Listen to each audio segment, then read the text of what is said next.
இந்த உலகத்திலேயே அண்டர் ரேட்டடான விஷயம் நீங்க எதுன்னு நினைக்கிறீங்க? ஆண்கள் தேம்மா. அது ஏன்? இந்த உலகத்துல ஒரு குழந்தை பெண் குழந்தையா பிறந்துருச்சுன்னா அன்னைக்கே அவங்க அப்பா அம்மா அந்த பொண்ணுக்காக சொத்து சேர்த்து வைக்க ஆரம்பிச்சிருவாங்க. என் பொண்ணு ஃபியூச்சர்ல கஷ்டப்படக்கூடாது அப்படின்னு. ஆனா அதுவே ஒரு ஆண் பிள்ளையா பிறந்துருச்சு அப்படின்னா அங்கிருந்தே கடமைகளை சேர்த்து வைக்க ஆரம்பிச்சிருவாங்க. என் பையன் என்னைய பாத்துக்கிறீங்க அப்படின்னு. ஸ்கூல்லயோ காலேஜ்லயோ ஒரு பொண்ணு ஃபெயில் ஆயிருச்சு அப்படின்னா அதிகபட்சமா என்ன பண்ணுவாங்க? கல்யாணம் பண்ணி வைப்பாங்க. ஆனா ஒரு பையன் ஃபெயில் ஆயிட்டா நீ மாடு மேய்க்க தாண்டா லாய்க்குன்னு பட்டத்தை கட்டுவாங்க.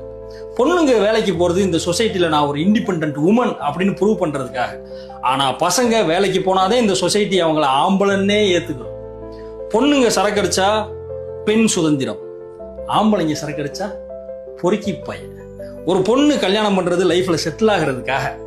ஆனா ஒரு பையன் லைஃப்ல செட்டில் ஆனாதே கல்யாணமே பண்ண முடியும். கல்யாணத்துக்கு அப்புறம் ஒரு பொண்ணு வாங்குற சேலரி அந்த பொண்ணுக்கும் அந்த பொண்ணோட அப்பா அம்மாவுக்குமானது.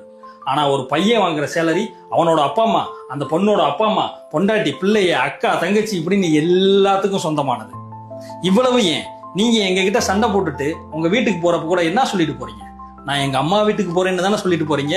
யாராச்சும் நான் எங்க அப்பா வீட்டுக்கு போறேன்னு சொல்லியிருக்கீங்களா?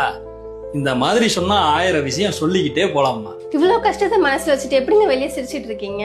எங்க கஷ்டத்தை வெளியே காட்டினா நீங்க சிரிக்க முடியாம போயிருமோன்ற பயத்துல தேமா நாங்க கஷ்டத்தை வெளியே காட்டுறதே இல்லை. இப்ப சொல்லு, ஆண்கள் அண்டர் ரேட்டடா இல்லையா? ஆண்கள் அண்டர் ரேட்டட் தாங்க.